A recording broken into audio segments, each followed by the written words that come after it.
Alright guys, so UFC Fight Night, Brunson versus Holland, 12 fights on this entire fight card. The main event, Derek Brunson and Kevin Holland. We have Gregor Gillespie and Brad Rydell in the co-main event. Taito Iwasa, Harry Hunsucker, Adrian Diaz, Gustavo Lopez, Max Griffin, and Kanan Song, Cheyenne Buys, and Montserrat Ruiz, Mary Rydell, and Macy Chancellor, Grant Dawson, and Leonardo Santos. This is a really good prelim fight right there. Because Leonardo Santos, this man is still on like a 6-fight win streak right now. Inside of the UFC, that's just absolutely insane. Taking on a young prospect with an amazing record of 16 wins and only 1 loss. Also, on an amazing win streak with 4 wins inside of the UFC. That is an amazing prelim fight with Trevin Giles and Roman Dolidze. We have Monto Jackson and Jesse Strader, Julia Avia and Julia Solirenko, and then JP Buys and Bruno Silva. So we're going to get it started with the first fight of the night, and that fight is JP Buys and Bruno Silva. This fight is a flyweight fight. JP Buys, the favorite in the fight, at minus 190 for the slight favorite in the fight. 24, almost 25 years old, 5 foot 6 inches tall, has a reach of 67 inches. So a lot of advantage there already for JP Buys. He has the slight age advantage, has the height advantage, and has the reach advantage. Has Bruno Silva, the underdog in the fight, plus 160, is 31 years old, 5 foot 4 inches tall, and has a reach of 66 inches. So a lot of advantages there for JP Buys in the fight. And then the Tapology predictions, guys. It's absolutely insane. 1,370 different votes. 86% going for JP Buys to win the fight, mainly by decision, and then 14% going for Silva to win the fight, also mainly by decision.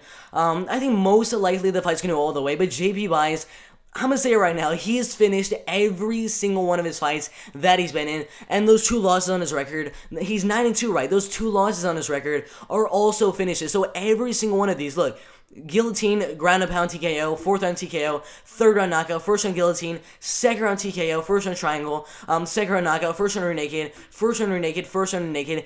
Every single win and loss has gone in the 1st or 2nd or 3rd or even the 4th round in that main event. None of his fights have gone all the way. Let's check his amateur career. His only amateur fight, that is the only time a fight of his, a professional or amateur fight, has gone all the way. That is absolutely insane. I mean, JP Buys went 6-0 as an amateur fighter, knockout, 2nd round knockout, decision win, rear naked submission, another submission win, a 1st round knockout win as a pro, 1st round submission, 2nd round knockout, 1st round submission.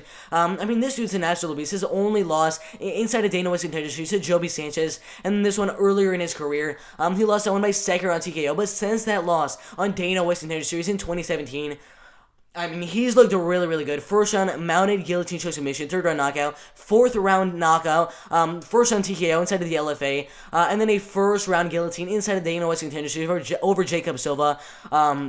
I mean, he's looked really good recently, but Bruno Silva, currently ranked as the 40th best flyweight fighter in the world. He's not really doing too good inside the UFC right now. He has 3 fights inside the UFC. One of them won a no contest against Khalid Taha. The other 2 were decisions that were very dominant against him, against Tagir Lembekov and David Dvorak, who are pretty good flyweight fighters. I believe in the top 20 of the flyweight division, but he lost to both of them by unanimous decision. If you look at how he wins his fights, it's really spread out. 4 TKO and KO wins, 3 submission wins, and 4 decision wins. Out of his losses, 2 by submission and 1 by knockout, and then 3 losses by decision. I think this fight is very likely to end by finish. JP Buys finishing every single one of his fights. Do I think that Bruno Silva is gonna finish the fight? No, I do not. If JP Buys were to finish the fight, I would have to say it'd be a guillotine choke submission, maybe a rear naked choke submission, or he gets the fight to the ground and lands a lot of good shots and gets a TKO victory over Bruno Silva. I think that is very likely, but I just don't see that happening in this one. I think JP Buys, there's going to be moments in this fight where it's going to look like he can possibly get a finish, maybe a rear naked or TKO in the fight, but I don't think he will secure that TKO or submission in the fight. I think he's going to take Bruno Silva to the ground and land a lot of good ground and pound shots, get a lot of control time on the ground.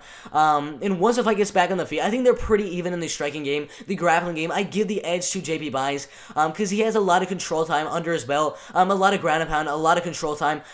So if the fight hits the mat, I think JP Buys will have the advantage. And if it's on the feet, I think it's going to be very even. Maybe give a slight edge to JP Buys. But either way, wherever this fight goes, in my opinion, JP Buys has the advantage. So wherever the fight goes, I think JP Buys is going to win. So I'm going to say it's going to be a 30-27 decision for JP Buys. Just because wherever the fight goes, I think he'll do very good. So that is my prediction for the first fight of the night, JP Buys and Bruno Silva. I have JP Buys winning that fight by 30-27 unanimous decision. And then the next fight is a women's bantamweight fight with Julia Avila and Julia Soliarenko. Julia Avila, 8 wins and 2 losses. A pretty big favorite on this one. Minus 350 as a moderate favorite in the fight. 32, almost 33 years old. 5'7" inches tall. Has a reach of 69 inches. So no real advantages on the height and reach for either fighter in the fight. Because Julia Soliarenko is also 5'7" inches tall. Has a reach of 69 inches. Maybe a very, very slight age advantage because she's pretty much 28 years old. But she is still a humongous underdog in the fight. Both fighters are coming off of losses. Julia Avila, the 14th best bantamweight fighter in the world. Julia Soliarenko, the 20th best bantamweight fighter in the world. This is all you really need to know. Out of 1,400 different votes, 86% going for Julia Avila to win the fight, mainly by decision. A lot of people have her win the fight by knockout. Julia Soliarenko, 14% going for her, mainly by submission.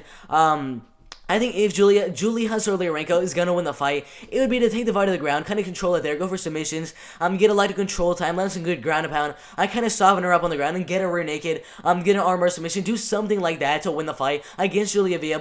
But Julia Avila is probably going to want to keep the fight on the feet, or she 100% has the advantage and could possibly get a 30-27 on the feet. Her last fight was in 2020 against Sijara Eubanks, who right now is currently ranked as the 16th best bantamweight fighter in the world. She lost her by decision. Before that, first round knockout win over Gina Mazzani, decision win over Pandy Kianzad, second round knockout win inside of Invicta FC over Alexa Connors, a first round knockout win over Ashley Dean, one loss. She got a hand injury. It doesn't really count as a loss because she kind of threw a right hand and hurt her hand and had to pull out of the fight. So her only real loss is to Sijara Eubanks in her last professional fight. If you look at how she wins her fights, 4 knockout wins, 1 submission win, and 3 decision wins. She finishes most of her professional fights, but inside of the UFC, she has 1 finish inside the UFC and 1 decision win. So it's very likely she could get another knockout in the fight. But I think this is another one of those that will go all the way, and one of these two girls will win the fight by decision. I'm not really going to count this this knockout loss right here because she did get the hand injury, but that 1 decision loss to Sijara Eubanks. And then her opponent, Julia Soliarenko, 9 wins, 4 losses, and 1 draw. Coming off a loss to an absolute beast in Yana Kunitskaya, who's, I believe, like the 8th or 9th best bantamweight fighter in the world by decision. Before that, was in Invicta FC, got a decision win over Lisa Verosa, who was undefeated at the time. A first-round armbar submission win, a first-round armbar submission win, a first-round armbar submission win, a first-round I mean, come on, I can do this all day. She has so many armbar submissions, armbar submission, armbar submission, armbar submission. That's basically what she's going to be looking to do in the fight. Get the fight to the ground and do what she always does. Get these 9 submission wins right here. And trying to get another armbar submission win. Do I think she's going to get another armbar submission? No, I do not. Julia Avila, she has pretty good submission defense. Pretty good wrestling takedown defense. So I think most likely Julia Avila is going to do a very good job of keeping the fight in the feet. Where she, as I said at the beginning, she's going to have the advantage. I think she's going to outland Julia Soliarenko probably by like 40% in the striking game, but it's all gonna be over if Julia Soliarenko gets her to the ground and gets her in the position to get that armbar, because she has a nasty armbar. I mean, 9 submissions by armbar, and she has 9 wins. That is just absolutely insane. But I don't think she's gonna get that armbar submission. I think Julia Avila will do enough to keep the fight on the feet, defend those takedowns, keep the fight on the feet, and win the fight by 30-27 unanimous decision. So that is my prediction for this women's bantamweight fight. In the second fight, a UFC Fight Night Brunson versus Holland, I have Julia Avila winning that fight by 30-27 unanimous decision. And then after that one, we have another bantamweight fight, this time on the men's side. All I'm going to say is domination. Montale Jackson, the 22nd best bantamweight fighter in the world, 9 wins and 2 losses. Versus Jesse Schrader. I mean, this is, come on, minus 550. I mean, he's a heavy favorite on the fight over Jesse Schrader, who's 5-1 as a professional fighter, a plus 425, heavy underdog to win the fight. Monto Jackson is the younger fighter, actually, 28, almost 29 years old, 5'10" inches tall, has the height advantage. I assume has the reach advantage as well. It doesn't really show what his reach is, but I assume he has that reach advantage because 25.5 inches. In the bantamweight division, that is an amazing reach right there. I mean, come on. The temperature prediction is 92% of the vote. I'm seeing that Montale Jackson is going to get a knockout or a decision in the fight. And I don't blame him. Montale Jackson is an absolute beast. He's top 25 bantamweight fighter in the world. So first round knockout, decision win. Second round knockout, first round knockout. third round knockout in Dana White's Contender Series. Just right there, that's 6 wins in a row, with only one of those wins being a decision win. Joined the UFC in 2018. Got one loss to Ricky Simone. Let's see where he's ranked right now. Ricky Simone, the 50th. Why is it saying he's a featherweight fighter? I don't know, but I'm pretty sure Ricky Simone is a top 15 bantamweight fighter in the world. Lost to him by unanimous decision. We got a first round Darce choke submission win over Brian Kelleher, a decision win over Andre Sugmantath, and then a decision win over Felipe Colares, and then lost one fight to Brett Johns. I thought he was going to beat Brett Johns in this fight, but Brett Johns went out there and surprised us all and ended up winning that fight. I don't know what happened in that fight, but Monto Jackson did lose that fight to Brett Johns. But this fight against Jesse Strader is a huge step down in competition from Brian Kelleher, Ricky Simone, and Brett Johns. He is now fighting Jesse Strader, who has 5 wins, 1 loss. Finishes a lot of his fights, first round knockout, second round knockout, decision win, second round knockout, and first round knockout. Lost one fight to Marcelo Rojo, who's just inside the UFC, I believe last weekend, fought Charles Jourdain. But lost the fight by first round knockout. I think this is going to be an interesting fight, but there's no way I'm going against Montale Jackson in this one. I think this fight is very, very likely to end in knockout or TKO in the first or second round. And I think it's very, very likely. I'm going to go with Montale Jackson. I think he's going to land a really, really nice right hand. I mean, his nickname is Quick, so I'm gonna say this one's going to be in the first round. A nice right hand that's going to put Jesse Strader down. I don't think it's going to be just that one punch that puts him down. I think he's going to get some follow-up punches on the ground. And I have Monto Jackson winning this fight in the bantamweight fight in the third fight of UFC Fight Night Brunson versus Holland. I have Monto Jackson winning this fight by KO or TKO in the very first round. And then after that one, after those 2 bantamweight fights and the flyweight fight, we go on to a very, very interesting fight. Trevin Giles, 13 wins and 2 losses, and Roman Dolidze, 8 wins and 0 losses, and an undefeated fighter. And guess what, guys? Roman Dolidze is taking this fight on short notice and is the favorite to win the fight at minus 145.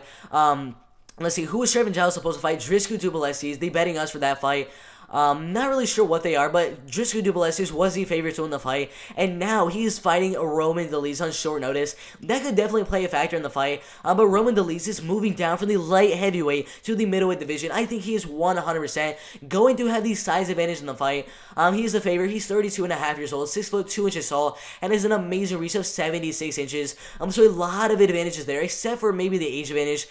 He's 6 foot 2 inches tall, 76 inch reach. So that's a 2-inch height advantage, and then a 2-inch reach advantage, but a slight age advantage for Trevin Giles in the fight.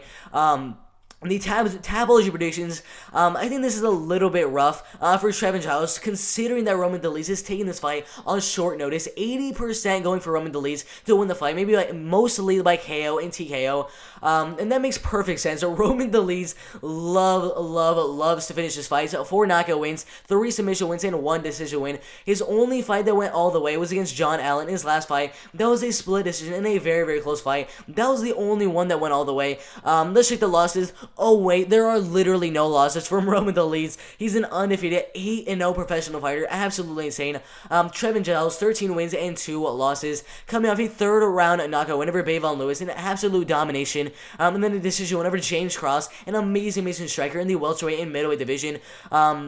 He lost to Gerald Mershaw and Zach Cummings. Those are his only 2 losses as a professional fighter. And guess what? Guess how he ended up losing both of those fights? Guillotine choke submission in the third round. I mean, come on. How does that happen? But he has a third round knockout win over Antonio Bragonedo. And then a second round knockout win over James Bogdanovic. A win over Ryan Spann inside of the LFA. At LFA 3 back in 2017. He beat Ike Villanueva, who's also inside the UFC right now. He beat Josh Clark, who I believe had a couple of fights inside the UFC. So he's fought so many amazing fighters inside the UFC and even outside the UFC. 6 knockout wins, 5 submission wins, and 2 decision wins.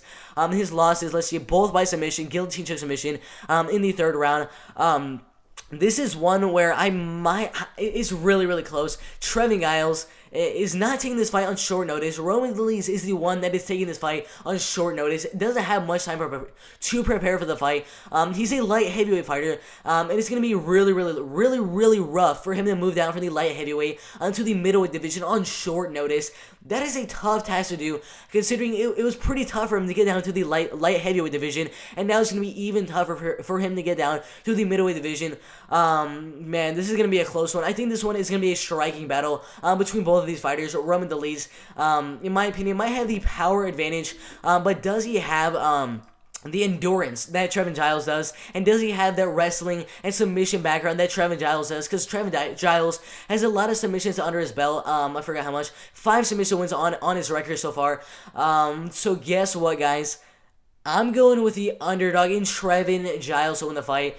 I know. I'm going Trevin Giles, the underdog, to win the fight by decision. I think this one's going to go all the way. I think Roman Dolidze is going to win the first round, tire himself out a little bit. The second and third round, I think Trevin Giles has the better gas tank. So in the second and third round, I think he's going to put on the pressure on Roman Dolidze, land a lot of good shots, land some takedowns, go for some submissions, go for some ground and pound and control time on the ground. And it is a short notice fight for Roman Dolidze. If this was not a short notice fight, I'd probably go with Roman Dolidze to win the fight. But since it is a short notice fight, that is definitely going to take a toll on Roman Dolidze.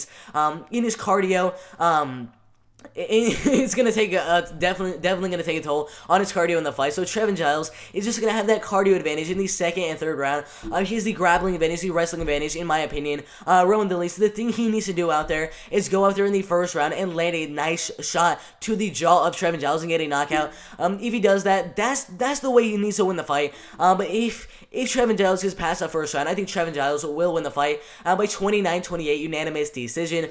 But yeah, that's my prediction. I have the underdog in Trevin Giles winning the fight by unanimous decision. And then after that underdog win for Trevin Giles, we go into an amazing fight. We have Grant Dawson and Leonardo Santos. This fight is a lightweight fight. Grant Dawson, 16 wins and only 1 loss. The minus 215, a moderate favorite in the fight.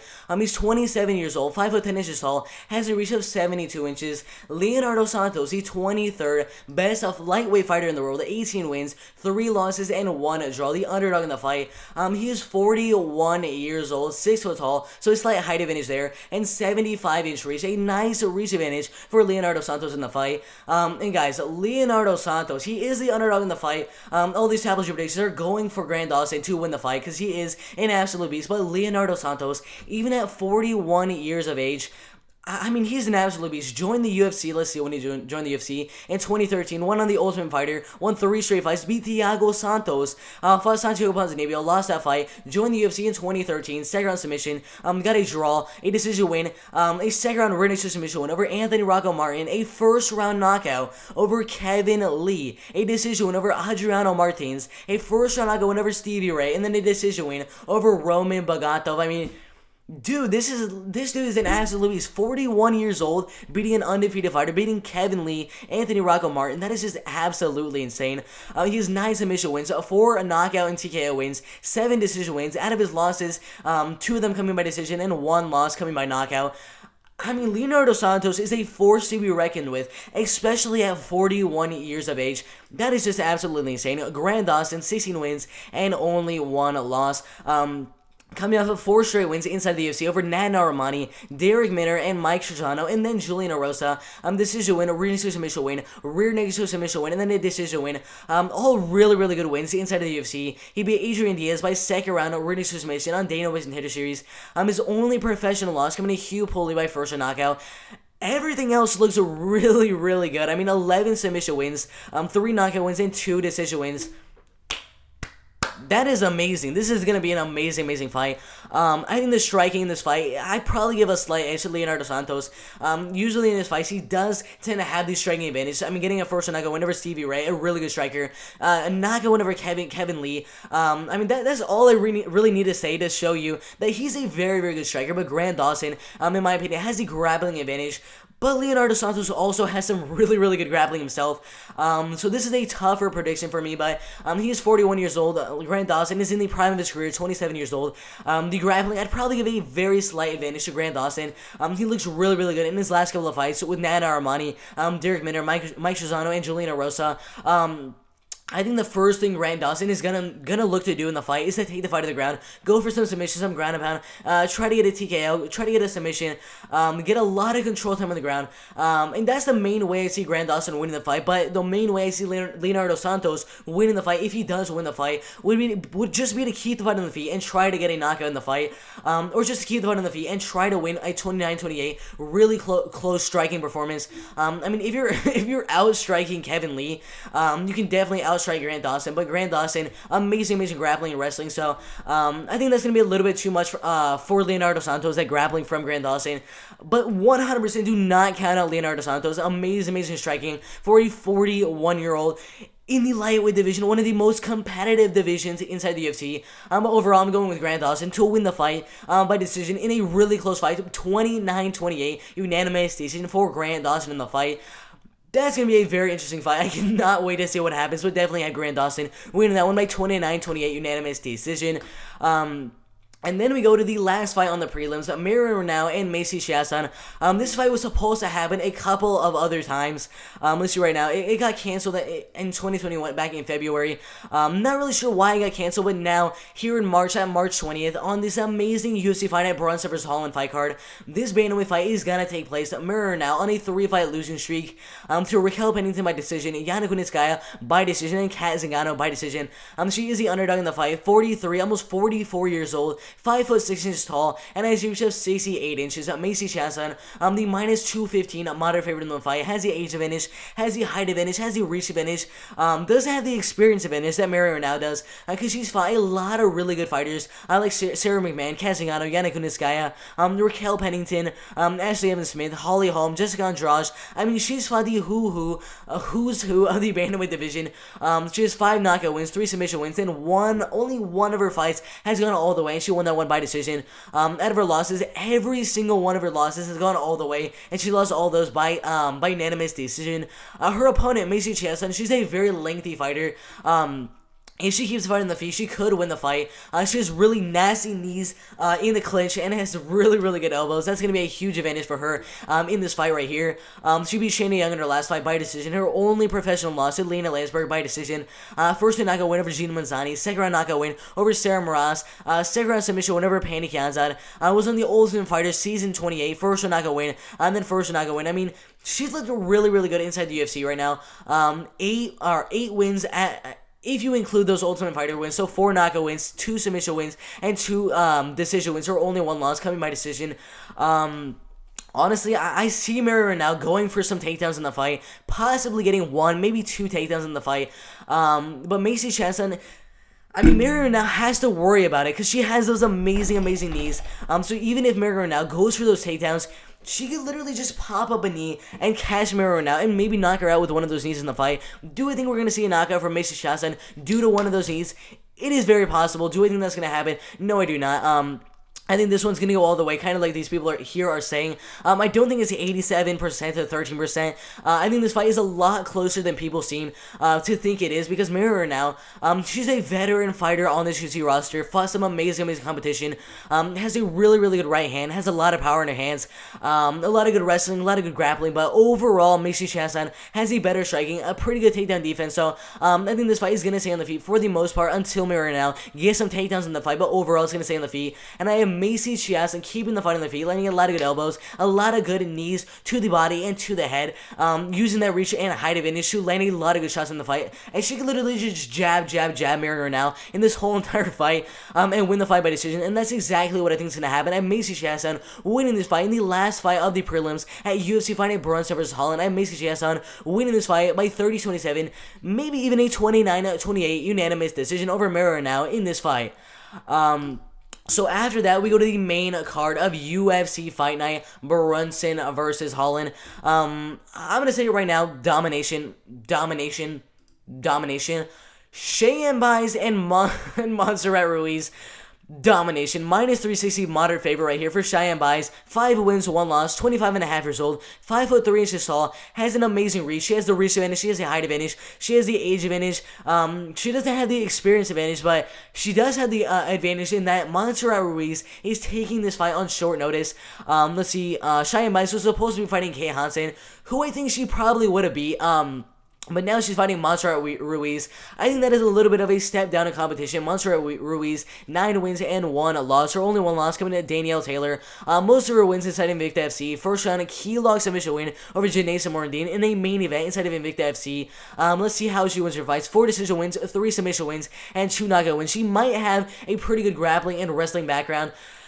But guys, I urge you, look at Cheyenne Buys' last fight on Dana White Industries against, let's see, Hillary Rose around 6 months ago.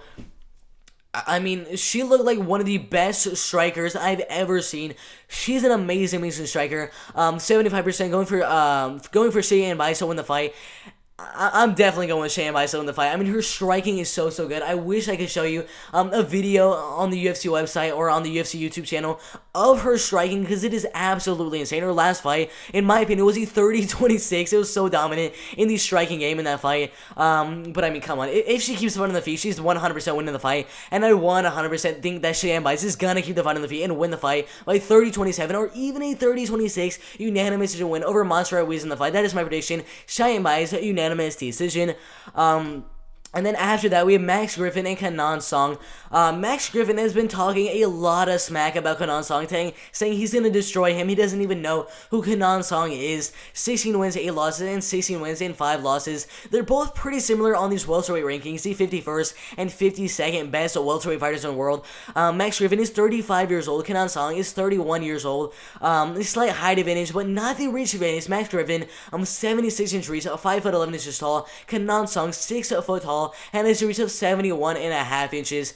This is going to be a very interesting fight. 65% of the vote going for Kenan Song to win the fight, and he is the underdog in the fight. Max Griffin is getting up there in the age, 35 years old as of this recording. Inside the UFC, he's had a really up and down career. Joined the UFC in 2016, lost one fight to Colby Covington by 3rd round TKO. First round knockout, lost one fight to Elizeu Zaleski.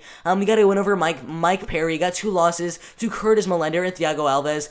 Got a win over Zalimi Madaev. Lost 2 fights to Alex Morano and Alex Oliveira. Then won 1 fight against Ramiz Brahimaj. And guess what, guys? His career inside the UFC has actually not been too good. His record, let's see, 1, 2, 3, 4 wins, and then 1, 2, 3, 4, 5, 6 wins. So his record inside the UFC is 4 and 6. Not the best record inside the UFC. And he is a 35-year-old guy. But he does have an amazing reach advantage. 76 inches to 71.5 inches. Kenan Song, this man is an absolute beast.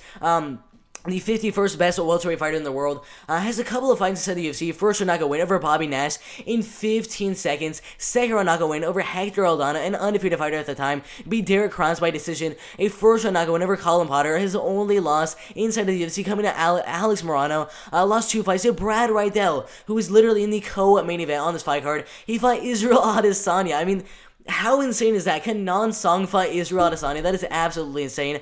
He has 8 knockout wins, 6 submission wins, and 2 decision wins. I'm not really sure if we checked how Max Griffin usually wins his fights. So 8 knockout wins, 2 submission wins, and 6 decision wins.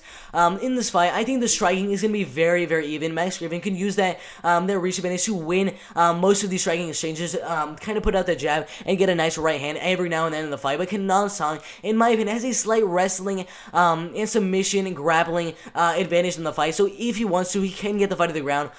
He is the underdog in the fight, but I'm going to say right now, this is the second underdog I'm going to be going with on this fight card. I'm saying Kenan Song is going to win this fight by decision. I think the striking is pretty even though Max Griffin has the reach advantage in the fight.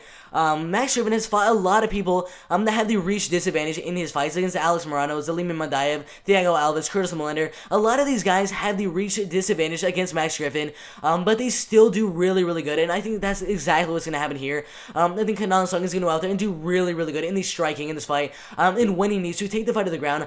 Get some control times from ground and pound, possibly get a TKO, maybe even a submission, but overall the fight's going to go all the way, and I'm going with the underdog in Kenan Song to win this fight by unanimous decision.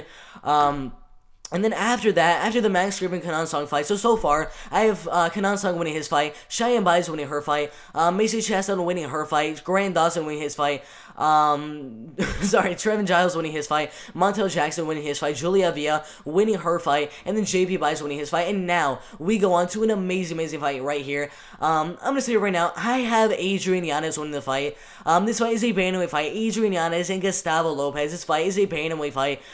Adrian Diaz has looked really, really impressive in his last 2 fights on Dana White's Contender Series, the LFA, and inside the UFC. So a first round head kick KO win over Victor Rodriguez, a first round knockout win on Dana White's Contender Series over Brady Huang, a decision win over Kyle Estrada inside of the LFA, first round knockout, second round knockout, first round knockout, decision win. Man, this dude's an absolute beast. As an amateur, went 4-0, first round knockout, third round knockout, first round knockout, and third round knockout. He has so much power in his hands. 7 knockout wins, 2 submission wins, and 3 decision wins. Out of his losses, all of them coming by decision. His opponent, Gustavo Lopez, I kind of feel a little bit bad for him. His first fight inside the UFC was against Merab Divalishvili. I believe a top 10, top 15 bantamweight fight in the world.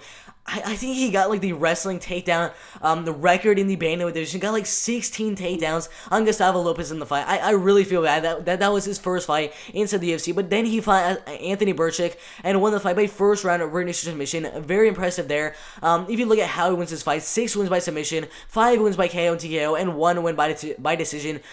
In this fight, I assume Gustavo Lopez is gonna have a little bit of the grappling, and submission wrestling background, a little bit of an advantage over Adrian Diaz in the fight. But Adrian Diaz, he just looks so good. His striking looks so crisp. His kickboxing, his boxing looks so amazing. It's so hard to bet against him in the fight. There's no way I'm betting against him in this fight. I actually had Brady Huang winning his fight against Adrian Diaz, but he ended up knocking him out in 9 seconds into the first round. I was totally off in that prediction. Adrian Diaz himself went on my prediction. He said, better luck next time on that prediction. And ever since then, I have been a humongous fan of Adrian Diaz. He's an absolute beast. Amazing kickboxing, and I think that is exactly what is going to get him to win tonight. Do we think he's going to get a KO or TKO in the fight? I think it's 50-50 that he gets a KO or TKO in the first round.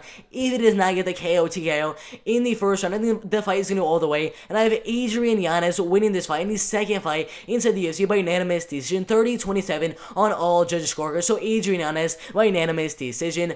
And then after that, oh my god. Domination. We have Taito Ivasa, who was supposed to be fighting Dante Mays, and was a 2-1 favorite over. Now he's going to be fighting Harry Hunsucker, who ended up losing on Dana White's Contender Series. He's 32 years old, 6'1" inch tall, has a reach of 75 inches. Taito Ivasa has the age advantage, has the height advantage, same reach right there, has the experience advantage inside of the UFC, fighting Sergey Spivak, Blago Ivanov, Junior Dos Santos, I believe in a main event. Absolutely insane. Beat Stefan Struve by first round knockout with 1 second left in the round. Insane. Beat Andrei Arlovsky, beat Cyril Asker, beat Rashad Coulter, beat James McSweeney. Come on, dude. How am I going to bet against Taito Ivasa against a short notice guy that didn't even win on Dana White's Contender Series? The loss against Jared Vandera by first round TKO. And they got 1 win over here outside the UFC against Corey Moon. I honestly don't give much of a chance to Harry Hunsucker in the fight. Only 11% going for Harry Hunsucker to win this fight. I'm definitely going with Taito Ivasa to win the fight by TKO in the first round. I think this is going to be an absolute domination. So 100% Taito Ivasa by TKO or knockout in the very first round in the co-main event of UFC Fight Night Brunson versus Holland. An amazing fight right there. But then we go into the co-main event. This is also going to be an amazing fight. 2 guys with only 1 loss on their professional record. Gregor Gillespie, 13 wins, 1 loss. The favorite in the fight at minus 235. 34 years old, 5'11" inches tall, 71 inch reach. Brad Rydell, pretty much a 71 inch reach, also 5'7" inches tall. A little bit of an age advantage, but the underdog in the fight, Brad Rydell. Let's check out his last couple of wins. So he has 3 straight wins inside the UFC right now. Decision win, and decision win over Jamie Malarkey, Magomed Mustafayev, and Alex Da Silva. Outside of the UFC, he had a pretty good record of I believe 6 wins and only 1 loss. 5 knockout wins and 4 decision wins. That only 1 loss coming by submission. His opponent, Gregor Gillespie, he specializes in his submissions, 13 wins and 1 loss. 6 knockout wins and 5 submission wins and 2 decision wins. He's the only 1 loss coming by KO against Kevin Lee. You guys probably already know what happened in that one. It was an amazing head kick KO for Kevin Lee in the fight. That was his only loss as a professional fighter. Absolutely insane. But before that, second round TKO win over Yancy Medeiros. Just rained down punches on Yancy Medeiros, and the ref had to stop that fight. Second round arm triangle over Vince Patel. First round TKO win over Jordan or Rinaldi, and then a second round hard triangle submission win over Jason Gonzalez, a first round knockout win over Andrew Holbrook, and then a decision win over Glyco Franca. Look right there, that's 6 wins in a row inside the UFC, and then his only loss to Kevin Lee. This man is an absolute beast. Amazing grappling. I mean, every single one of these wins dealt with the ground game. TKO win, submission win, TKO win, submission win, TKO win. They all had to do with him taking the fight to the ground, getting a takedown in his fights, landing a lot of ground and pound shots in his fights, softening them up a little bit, getting a rear naked, getting an arm triangle choke submission, getting a guillotine choke submission, just getting the fight to the ground and getting a lot of ground and pound and a lot of submissions over and over again. So I think this fight has a lot of opportunities for Gregor Gillespie to get a submission in the fight. I think Brad Rydell has a slight striking advantage over Gregor Gillespie, but man, if Gregor Gillespie gets the fight to the ground, he's gonna win the fight by submission most likely. But he is fighting Brad Rydell, who only has one loss by submission, so it's very likely Gregor Gillespie gets another submission here. But I think this co-main event is going to go all the way, and I have Gregor Gillespie winning in this co-main event, coming off that devastating loss to Kevin Lee by first round knockout, head kick KO. And I have Gregor Gillespie winning this fight by 30-27 unanimous decision. And guys, the main event, guys, Derek Brunson and Kevin Holland. The first thing I'm going to point out, I'm not really going to look at this stuff right here. He is 37 years old, 6 foot 1 inch tall, 77-inch reach. Kevin Holland has the age advantage, has the height advantage, has the reach advantage. He is the favorite in the fight on an amazing 6 or 7 fight win streak. But Derek Brunson, if you look at his last couple losses to Israel Adesanya, he landed a head kick and then followed up with some ground and pound shots and beat him just like that. Ronaldo's just that head kick, followed up with some shots and knocked him out in the first round. Anderson Silva lost the fight by decision. Robert Whittaker, head kick and then followed up with a bunch more shots. So he certainly has a big weakness when it comes to getting a head kicked, and then those follow-up shots. So, do I think that Kevin Holland could get a head kick in the fight? It's very possible. I don't think that's gonna happen. I don't think we're gonna see a knockout in the first or second round. In my opinion, I think that knockout is going to come in the third round from Kevin Holland. I mean, Kevin Holland is an absolute beast. A first knockout win over Ronaldo Souza. Literally, I mean, it was insane. He was on the ground like this. Ronaldo Souza smiling to him and looking down on him. He just goes like this, boom, and Ronaldo Souza like, whoa. Whoa, he lands one, like 5 right hands in a row, and then knocks Ronaldo Souza out cold. Absolutely insane. Got a weird win over Charles Ontiveros. I have no idea what happened there. A decision win over Darren Stewart. A third round amazing knockout win in a dominant victory over Joaquin Buckley, and then a first round knockout win over Anthony Hernandez. His last loss inside the UFC to Brendan Allen. So in his last, let's see, 5, 6, 7, 8. In his last 8 fights, he's gone 7-1. That is amazing. He's fought Thiago Santos, John Phillips, Gerald Mershart, Alessio Di Carico, the Will Santiago, and Dana White Industries. I mean, Kevin Holland is an absolute beast. I'm very hyped on Kevin Holland. But then again, we never count out Derek Brunson and his ground game, because in his last fight with Edmund Shabazian, I actually had Derek Brunson winning the fight. He was a 3-1 favorite in the fight, but I knew Edmund Shabazian has never been, I'm sorry, that was a 3-round fight, I believe. But I thought in that fight, Edmund Shabazian does not have the best takedown defense, and if Derek Brunson gets on top of him and starts to land a lot of ground and pound shots, most likely Derek Brunson is going to win the fight, and that is exactly what happened. Sorry, voice crack. And that is exactly what happened. Derek Brunson ended up winning the fight by TKO in the third round. Exactly what I expected to happen in that fight. So don't count out Derek Brunson. He's coming off of 3 straight wins over Ian Heines and Elias Theodorou. This fight's going to be very interesting. It's very possible we see Derek Brunson get a TKO on the ground over Kevin Holland, but it is also very possible Kevin Holland hits him with a nice right hand. Like that right hand, we saw him, who did he get to win? Like we saw him get against Joaquin Buckley like twice. He got a knockdown, and then in the third round, knocked him out in literally 31 seconds into the third round. I think 100% this one is gonna end in the first, second, or third round, considering it is a 5-round main event. I 100% expect fireworks in the fight, but I'm going with Kevin Holland to win the fight by KO or TKO in the third round. Should be an amazing main event, amazing co-main event, amazing fights on the fight card. So I have Kevin Holland winning his fight in the main event, a 5-round middleweight main event. I have Gregor Gillespie winning his fight in the co-main event, in a lightweight fight. I have Taito Iwasa dominating his fight. I have Adrian Diaz winning his fight. I have Kenan Song, the underdog, winning his fight. I have Cheyenne Buys dominating her fight. I have Macy Chancellor winning her fight. I have Grant Dawson winning his fight. I have Trevin Giles, the underdog, winning his fight, and Monto Jackson dominating his fight. I have Julia Villa winning her fight, and then I have JP Wise winning his fight. An amazing night of fights on this UFC Fight Night Brunson versus Holland fight card. I cannot wait for it to happen.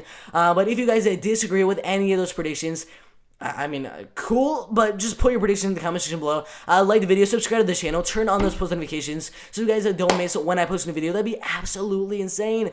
But yeah, today's Thursday. We don't really have much other fights coming up, so I'm going to take a couple days off. Maybe tomorrow we'll go live on the channel. So if you guys do not want to miss that, subscribe and like the video. I'm out of here. Let's go!